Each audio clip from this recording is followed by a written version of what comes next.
So, welcome to organic chemistry. First chapter is carbon, an important element.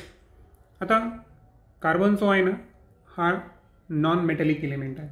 Okay, आणि तो जो आहे तर ॲक्च्युअल असा एक सबस्टन्स आहे की जो हायड्रोजनसोबत हायड्रोकार्बनचं फॉर्मेशन करतो. आता या कार्बनमध्ये डिटेलमध्ये डिस्कस आपण स्टार्ट करू. Let start with carbon. The element carbon is available abundantly in the nature and occurs in free as well as in the combined state. आता हा जो कार्बन एलिमेंट आहे ना तर हा निसर्गामध्ये भरपूर प्रमाणात अर्थातच अबंडंटली प्रेझेंट आहे. आणि त्याचं ऑकरन्स निसर्गामध्ये तुम्हाला माहीत आहे की काही गोष्टी या मिक्स स्वरूपात असतात, म्हणजे ऑक्साईड्स, त्याचे सल्फाईड्स किंवा कार्बोनेटच्या स्वरूपात असतात, आणि काही असे असतात की जे प्युअर फॉर्ममध्ये असतात.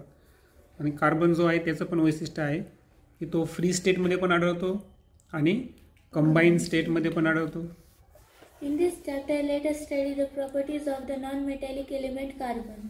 आणि चला तर मग आपण नॉन मेटॅलिक एलिमेंट जो आहे कार्बन याच्या गुणधर्माबद्दल है ना प्रॉपर्टीजबद्दल डिस्कस करू. सर्वात अगोदर राईट हँड साईडला जाऊ.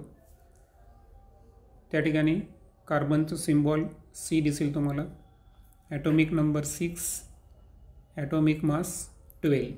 अर्थातच कार्बनमध्ये प्रोटॉन किती आहेत? 6. Number of electron 6 and number of neutron 6. Okay, आता असं जरी असेल मात्र तुम्हालाही माहिती आहे की कार्बनची 3 आयसोटॉप्स आहे, C12, C13, C14. मात्र मॅक्झिमम पर्सेंटेजमध्ये कोण असतो? C12. म्हणून आपण ॲटॉमिक मास किती घेतो? त्याचा 12 घेतो. इलेक्ट्रॉनिक कॉन्फिगरेशन जर पाहिलं तर त्यामध्ये 2 शेल्स आहेत. पहिल्या कक्षेमध्ये 2, दुसऱ्या कक्षेमध्ये 4. आणि सो या रिझनमुळे त्याची व्हॅलेन्सी किती असते?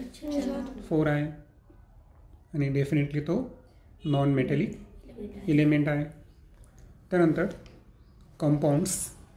Compounds obtained directly or indirectly from plants and animals are called organic compounds, and compounds obtained from minerals are called inorganic compounds. आता कंपाऊंडचे 2 टाईप्स इथं सांगितलेले आहे. एक आहे ऑर्गॅनिक कंपाऊंड्स आणि दुसरा आहे इनऑर्गॅनिक कंपाऊंड्स. आता जे कंपाऊंड्स प्लांट्स आणि ॲनिमलपासून प्रत्यक्ष किंवा अप्रत्यक्ष डायरेक्टली और इनडायरेक्टली आपण ऑब्टेन करतो तर त्या कंपाऊंडला म्हणायचं ऑर्गॅनिक कंपाऊंड. आणि ज्या कंपाऊंड्सचं फॉर्मेशन किंवा निर्मिती ही कशापासून होते? मिनरल्स, म्हणजे विविध प्रकारचे जे खनिजे असतात. तर डेफिनेटली त्या कंपाऊंड्सला आपण इनऑर्गॅनिक कंपाऊंड्स म्हणतो. All the organic compounds contain carbon. Me organic chemist शब्द वापरला सुरुवातीला. त्यावर तुमच्या लक्षात आलं असेल की सर्व ऑर्गॅनिक कंपाऊंडचं वैशिष्ट्य आहे की त्यांचा सबस्टिट्युएंट्स घटक कोण असतो? Carbon. Carbon is the main element even in cellular DNA and RNA that transfer heredity characteristics from one generation to the next. आता कार्बन जो आहे तर हा मेन एलिमेंट आहे सेल्युलर DNA आणि RNA मधला. आता आपल्याला माहीत आहे की DNAच्या फ्रॅगमेंटवर कोण प्रेझेंट असतात? जीन्स. म्हणजे याचा अर्थ नाही जे हेरिडिटी कॅरेक्टर्स आहेत ज्याला मेंडलनं फॅक्टर म्हणलं होतं तर ते ट्रान्सफर करण्याचं काम कोण करतात? जीन्स. आणि जीन्स हे DNAच्या जीन्सलाच फॅक्टर म्हणायचं. मेंडलनं फॅक्टर नाव दिलं होतं. मॉडर्न सायन्समध्ये त्याला नाव काय? जीन्स. ओके, आता हे जे जीन्स आहेत अर्थातच हेरिडिटी कॅरेक्टर जे ट्रान्सफर व्हायले तुम्हाला माहिती आहे का की एक जेनेटिक मटेरियल म्हणतो आपण त्याला. कशाला? DNAला. लक्षात आलं? आता जेनेटिक मटेरियल एक तर DNA असतो किंवा RNA असतो, पण दोन्ही नसतात. लक्षात घ्या. व्हायरसेसमध्ये जेनेटिक मटेरियल कोण आहे? RNA. आणि हायर ऑर्गॅनिझममध्ये कोण आहे? DNA. आणि यांचा मेन एलिमेंट कोण आहे? कार्बन. त्यानंतर आता आपण एका सायंटिस्ट संदर्भात इन्फॉर्मेशन जाणून घेऊ. An introduction to scientists. The German chemist Wohler synthesized an organic compound urea from an inorganic compound ammonium cyanate. Cyanate. आता एक जर्मन सायंटिस्ट आहे ज्यांचं नाव आहे होलर. आता यांचं एक वैशिष्ट्य आहे की यांनी अमोनियम सायनेट ज्याचा फॉर्म्युला आहे NH4+CnO-. तर CN ज्याच्यामध्ये असतो त्याला आपण सायनाइड बनतो. ओके, CN हा जो जसं की OH अल्कोहोलिक ग्रुप आहे तसं CN कोणता ग्रुप आहे? सायनाइड ग्रुप असतं. आणि NC जर असेल ना तो आयसोसायनाइड आहे. म्हणजे पहा अगोदर कोण पाहिजे आपल्याला? Cच पाहिजे. हां, लक्षात आलं ग्रुपिंगमध्ये. सो नाव काय त्याचं? Ammonium cyanide. तर हा एक इनऑर्गॅनिक कंपाऊंड आहे. इनऑर्गॅनिक अर्थातच हा कशापासून तयार झालेला आहे? मिनरल्सपासून. त्यापासून त्यांनी कोणाचं फॉर्मेशन केलं? युरियाचं, ज्याचा फॉर्म्युला आहे NH2CONH2. आता हा जो युरिया आहे तर तो एक प्रकारचा काय आहे? Organic compound. Next. Ever since then, many organic compounds have been made from inorganic compounds. आणि त्याच्यानंतर इनऑर्गॅनिक कंपाऊंडपासून वैज्ञानिकांनी बरेचसे ऑर्गॅनिक कंपाऊंडचं काय केलं? Formation. Carbon was found to be the main element in all these compounds. आणि सर्व ऑर्गॅनिक कंपाऊंडचं वैशिष्ट्य आहे की त्यांच्यामध्ये मेन इलेमेंट कोण असतो? Carbon. Hence, organic chemistry is also referred to as chemistry of carbon compounds. आणि म्हणूनच organic chemistry is nothing but it is the chemistry of carbon compound. Next आहे occurrence of carbon. The name carbon is derived from the Latin word carbo, meaning coal. आता carbon जो आहे आपल्याला माहिती आहे त्याचा मेन सोर्स कोळसा असतो. कोलला कार्बो म्हणतात लॅटिन भाषेमध्ये आणि त्यावरून त्याचं नाव आहे कार्बन. पहा बरेचसे एलिमेंट आहे पिरियड टेबलमध्ये ज्याची संज्ञा आणि नाव मॅच होत नाही. पहा जसं की आयर्न, संज्ञा काय आहे? Fe, कारण फेरस हे त्याचं लॅटिन नाव आहे. गोल्ड, ऑरम AU संज्ञा आहे. बरोबर आहे का? तर त्या टाईपमध्ये लक्षात ठेवायचं की कार्बनचं मूळ इंग्रजी नाव काय आहे? कोल. म्हणजे इंग्लिश नेम आहे का? नाही, हे लॅटिन नावापासून तयार झालेलं नाव आहे. Carbon is found in nature in free as well as compound state. Point झालेला आहे. Next. Carbon in the free state is found as diamond and graphite, and in the combined state in the following compounds. आता carbon जो आहे ना तर free स्टेटमध्ये जे आढळतो त्याचे दोन मुख्य आहेत. तसे तीन आहेत. त्याला त्याचे ॲलोट्रॉफिक फॉर्म म्हणायचं. काय म्हणायचं?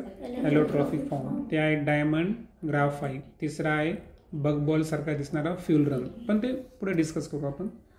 आणि कंबाईन स्टेटमध्ये जर पाहिला आपण तर कार्बन हा खालील 4 फॉर्ममध्ये आढळतो. तर ते 4 फॉर्म आहेत.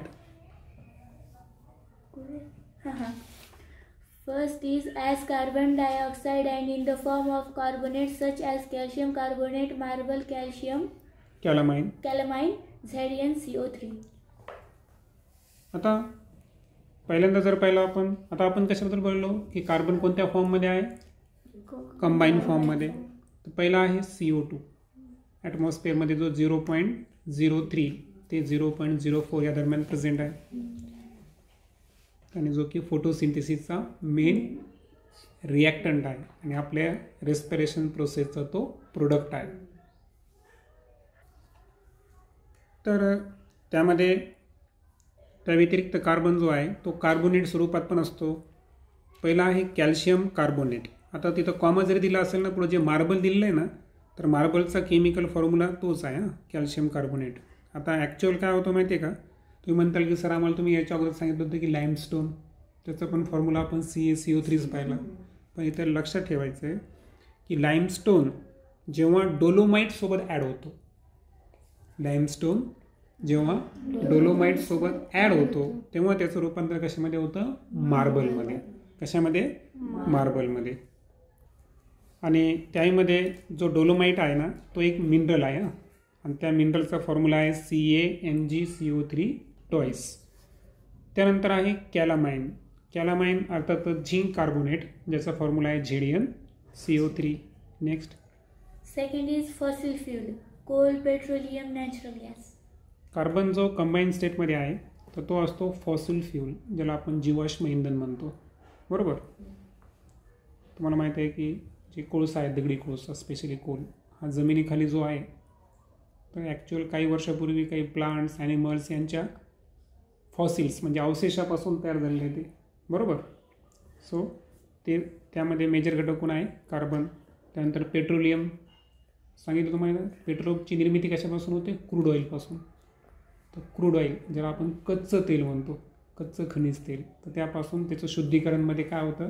पेट्रोल, डिझेल, त्यानंतर काय अगोदर केरोसिन तयार व्हायचं, त्याच्यानं मेन वगैरे असतं ना थोडंसं, तर ते सगळं त्याचे प्रोडक्ट्स आहेत. त्यानंतर नॅचरल गॅस. तर नॅचरल गॅस तुम्हाला दोन्ही माहिती आहेत. एक आहे LPG, लिक्विड पेट्रोलियम गॅस, आणि दुसरा जर तुम्ही पाहिलं तर आजकाल काही वाहनं गॅस उचलतात पहा, त्याचं नाव आहे CNG, compressed natural gas. Third is carbonaceous. Nutrients, carbohydrates, proteins, fats.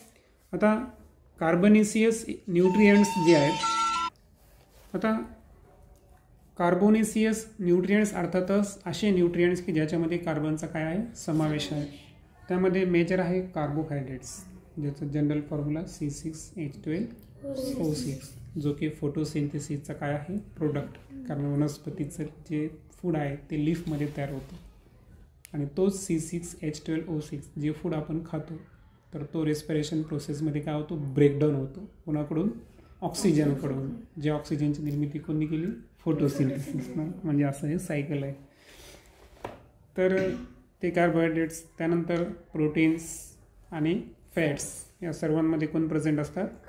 Carbon present असतो.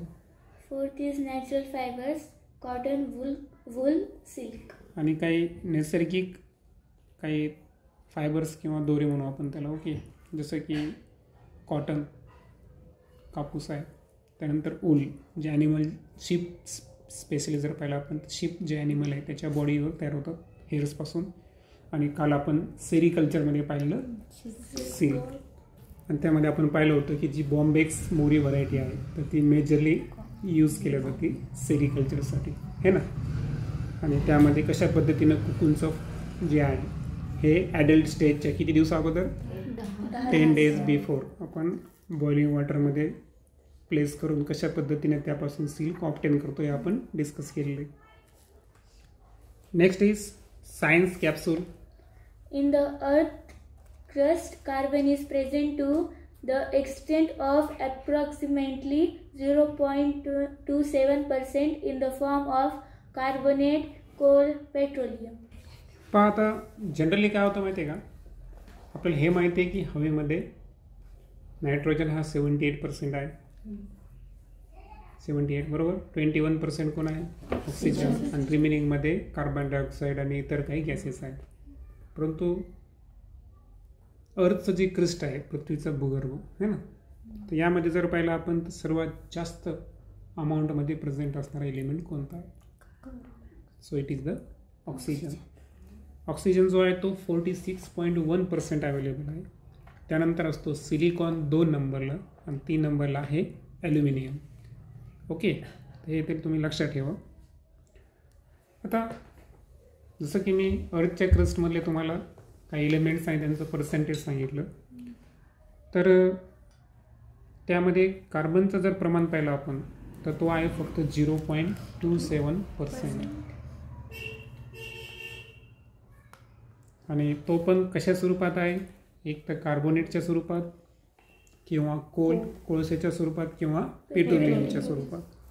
In atmosphere, the proportion of carbon in the form of carbon dioxide is approximately 0.03%. आणि हे तर सांगितलंच मी तुम्हाला ऑलरेडी. Okay, next. माहिती ना, हवेमध्ये कार्बन डायऑक्साईडचं प्रमाण 0.03%. शब्द काय आहे? अप्रॉक्सिमेटली. कारण ते प्रमाण दिवसेंदिवस वाढत आहे. Some types of plants which grow on the ocean floor convert carbon in marine water into calcium carbonate. आता प्रश्न असा आहे की जे ॲक्वेटिक प्लांट्स आहेत, बरोबर आहे का, ओशियनमधले म्हणजे महासागरांच्या तळाशी असणारे जे प्लांट्स आहेत, तर हे काय करतात माहिती आहे का, की त्यामधला जो कार्बन आहे मराईन वॉटरमधला, तर त्याचं रूपांतर कशामध्ये करतात?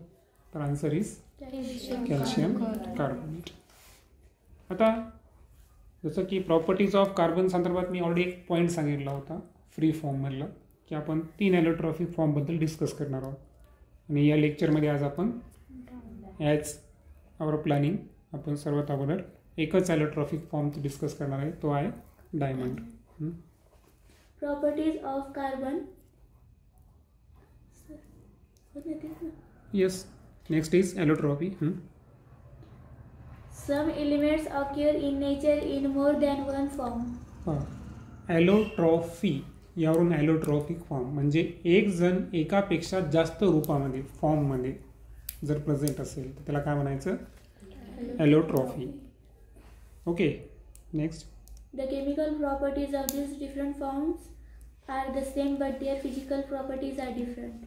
मग ॲलोट्रॉफिक जे सबस्टन्स असतात त्यांचं वैशिष्ट्य काय, म्हणजे सिमिलिटी काय आहे आणि डिफरन्स काय? तर सिमिलिटी आहे की त्यांच्या ज्या केमिकल प्रॉपर्टीज आहे, रासायनिक गुणधर्म, तर ते कसे असतात? सारखे. मात्र त्यांच्या ज्या फिजिकल प्रॉपर्टीज आहे, भौतिक गुणधर्म, ते कसे असतात? Different. This property of elements is called allotropy. Okay. Next. Like carbon, sulfur and phosphorus also exhibit allotropy. आता प्रश्न असा आहे की मग फक्त कार्बनचेच ॲलोट्रॉफिक फॉर्म निसर्गामध्ये प्रेझेंट आहेत का? तर पहा, कार्बनचे तर 3 सांगितले मी तुम्हाला. सल्फर जे आहे ना, त्याचे नेचरमध्ये सॉलिड स्टेटमधलेच जवळपास 30 ॲलोट्रॉफिक फॉर्म आहेत. आणि फॉस्फरस जो आहे ना, तो सुद्धा 3 फॉर्ममध्ये प्रेझेंट आहे ॲलोट्रॉफिक फॉर्म. त्यामधला पहिला टाईप आहे व्हाईट फॉस्फरस, दुसरा आहे ब्लॅक फॉस्फरस आणि तिसरा आहे red phosphorus. This is the additional information. त्यानंतर ॲलोट्रॉप्स ऑफ कार्बन. त्यानंतर आहे कार्बनचे आपल्याला क्रिस्टलाइन फॉर्म डिस्कस करायचे आहेत. आता एक शब्द आहे पाहिजे, क्रिस्टलाइन. आता क्रिस्टलाइन जो आहे ना, सबस्टन्स हे 2 फॉर्ममध्ये असतात. एक असतं अमॉर्फियस फॉर्म आणि एक असतं क्रिस्टलाइन फॉर्म. क्रिस्टलाइन फॉर्म त्याला म्हणायचं की छोटा पार्ट जर घेतला आपण तर तो प्रत्येक दुसऱ्या पार्टसोबत काय व्हायला पाहिजे? मॅच व्हायला पाहिजे. म्हणजे ज्याच्यामध्ये रेग्युलर पॅटर्न दिसतो त्याला आपण काय म्हणायचं? क्रिस्टल. आणि अमॉर्फियस म्हणजे काय? की ज्याचा लहानात लहान कण हा दुसऱ्या लहानात लहान कणाशी मॅच होईल का? नाही. म्हणजे इरेग्युलर पॅटर्न असेल. जसं की काच आहे, काचाचा तुम्ही छोटा तुकडा घ्या, दुसऱ्या तुकड्याची एक्झॅक्ट मॅच होणार नाही. ते अमॉर्फियस सबस्टन्स आहे. सो क्रिस्टलाइनवरून लक्षात ठेवायचं क्रिस्टल. काय लक्षात ठेवायचं? क्रिस्टल. आणि डेफिनेट फॉर्म असतो त्याला. ओके. पुढे पाहू आपण discuss. A crystalline form has a regular and definite arrangement of atoms. पहा, अमॉर्फियस आणि क्रिस्टलाइन मधला पहिला पॉईंट आहे की जो ॲटमची मांडणी कशी आहे अणूंची, तर त्याचा रेग्युलर आणि डेफिनेट, म्हणजे रेग्युलर म्हणजे नियमित आणि निश्चित स्वरूपाचा पॅटर्न ज्याच्यामध्ये प्रेझेंट असतो त्याच फॉर्मला आपण काय म्हणायचं? Crystalline form. Second point is they have high melting points and boiling points. Crystalline form जे आहेत त्यांचा MP आणि BP अर्थातच मेल्टिंग पॉईंट आणि बॉइलिंग पॉईंट कसे असतात? हाय. आणि जे अमॉर्फियस असतात ना त्यांना सुपर कूल्ड लिक्विड म्हणतात. काय म्हणतात? Super cooled liquid. म्हणजे अतिशय थंड केलेली लिक्विड. म्हणजे त्यांना असं हार्ड सरफेस, हार्डनेस नसतं त्यांना. लक्षात आलं का? म्हणून त्यांचं MP आणि BP जास्त हाय असणार का? म्हणजे ते असं मेल्ट होतात लगेच उष्ण दिली की, जसं एखादा मेन वितळत नाही का तशा पद्धतीनं. ओके. त्यानंतर A crystalline form has a definite geometrical shape, sharp edge and plane surface. Crystalline फॉर्मचे 3 वैशिष्ट्य आहे. त्याचा जो भौमितिक आकार असतो, जिओमेट्रिकल शेप, तो निश्चित असतो. त्यानंतर त्याच्या ज्या एजेस आहेत, कडा, त्या शार्प असतात.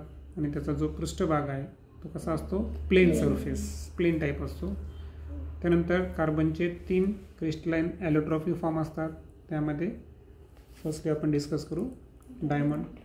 Diamonds are found in India mainly in Govardhana in Karnataka and Panna in Madhya Pradesh.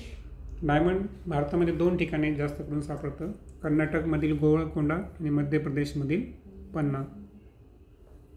Diamonds are also found in South Africa, Brazil, Belgium, Russia and America. आणि या ज्या 5 देशांची नावं दिली आहेत त्यांच्यामध्ये सुद्धा आपण जर पाहिलं तर डायमंडचं जास्त प्रमाणामध्ये ऑकरन्स आहे. त्यानंतर आपण स्ट्रक्चरबद्दल बोलू.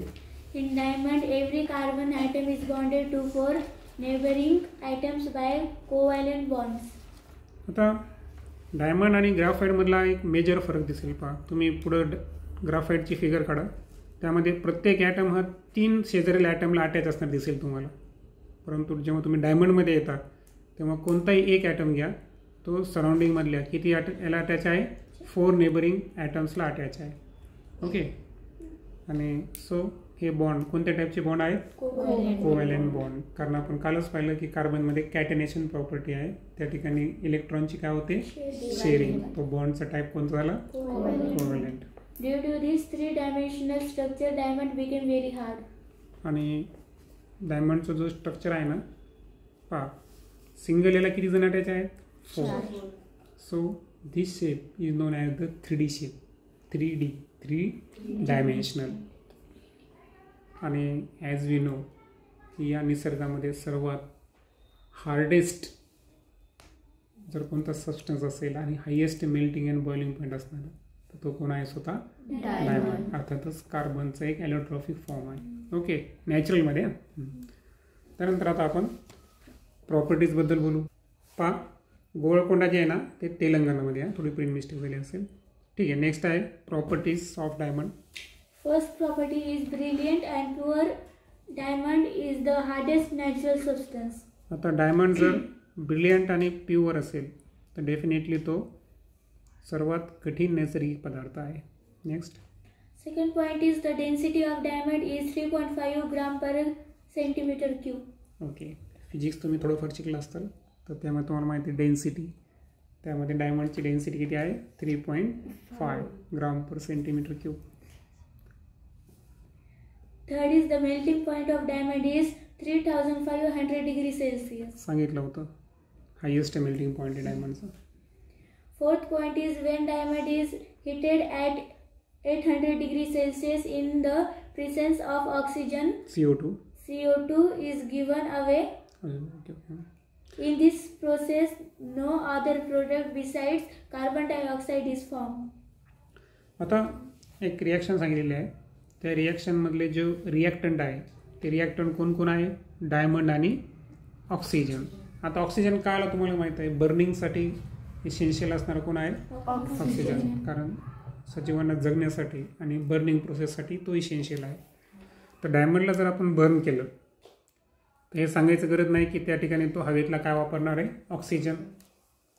रिॲक्शन कोणत्या डिग्री सेल्सिअसला आहे, 800 डिग्री सेल्सिअसला.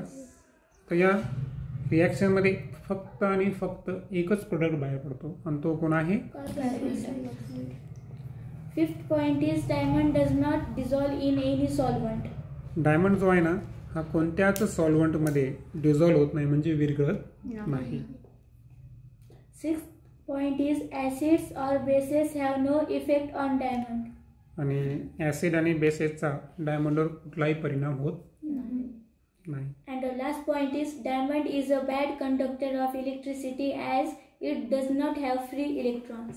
आता कार्बनची व्हॅलेन्सी किती आहे, 4. आणि डायमंडमध्ये प्रत्येक जण किती जण अटॅच आहे, 4. म्हणजे याचा अर्थ काय झालं, फ्री इलेक्ट्रॉनसाठी जागा अवेलेबल आहे का, नाही. आणि तेच मी ग्राफाईटमध्ये सांगितलं होतं तुम्हाला किती आहे त्या ठिकाणी, एक जण किती अटॅच आहे, 3. म्हणजे द फ्री इलेक्ट्रॉन्स आहे. म्हणून ग्राफाईटमधून जी आहे ती इलेक्ट्रिसिटी कंडक्ट होऊ शकते, मात्र डायमंडमधून होऊ शकते का, नाही. जेव्हा की दोन्ही एकाच फॅमिली बिलॉंग करायला, कार्बन फॅमिलीला, बरोबर. सो त्यामध्ये फ्री इलेक्ट्रॉन नसल्यामुळे तो बॅड कंडक्टर इलेक्ट्रिसिटीचा. त्यानंतर a peep into the past. Once upon a time, India was famous for the Kohinoor diamond. ऐकलं असेल ना कोहिनूरबद्दल. This diamond was found in the 13th century in the mine at Guntur in Andhra Pradesh. Its weight was 186 carats. आणि 13व्या शतकामध्ये एका आंध्र प्रदेशच्या एका गुंटूर या खाणीमध्ये ना माइनमध्ये सापडलेला आहे तो. आणि जसं की तुम्हाला माहीत आहे प्युअर गोल्ड किती कॅरेट असतं, 24. तसं कोहिनूरचं कॅरेट लावला तो किती आहे, 186 कॅरेट. फायनली पाहू आपण uses of diamond. First uses diamonds are used in glass cutting and rock drilling machines. तर ग्लासला कट करण्यासाठी आणि जे खडक असतात तर त्याच्यामध्ये ज्या ड्रिलिंग मशीन्स आहेत तर त्यामध्ये वापर होतो. Second use is diamonds are used in ornaments. ज्वेलरीमध्ये वापर माहीत तुम्हाला. Third use is diamond nudes are used in the eye surgery. आता आय सर्जरीमध्ये काही चाकू वापरले जातात, नाईव्स, तर ते कशाचे असतात? डायमंडचे. Fourth use is diamond dust is used for polishing other diamonds. आणि इतर डायमंडला पॉलिशिंग करायचं असेल तर डायमंडचं काय वापरतात? डस्ट, कचरा आहे की नाही. Last uses is diamond is used to make windows, giving protection from radiation in space and in artificial satellites. आता अंतराळाला काय म्हणतो आपण? स्पेस, किंवा जे आर्टिफिशियल सॅटेलाइट्स असतात ना तर यांच्यावर रेडिएशनचा काय होऊ शकतो? इम्पॅक्ट होऊ शकतो. आपल्याला माहिती आहे आपल्याकडे ओझोन आहे UV रेडिएशन ऑब्झर्व करायला, परंतु स्पेसमध्ये आहे का? नाही. तर स्पेस आणि आर्टिफिशियल सॅटेलाइट्स तर यांचं जे रेडिएशन्स असतात, म्हणजे फक्त हेच नाही, काही गामा रेज असतील, एक्सरेज असतील, तर सर्व प्रकारचे रेडिएशनपासून प्रोटेक्शन करण्यासाठी तिथे एक विंडो तयार करतात. ती विंडो कशाची असते? नेक्स्ट लेक्चरमध्ये आपण ग्राफाईटबद्दल डिस्कस करू.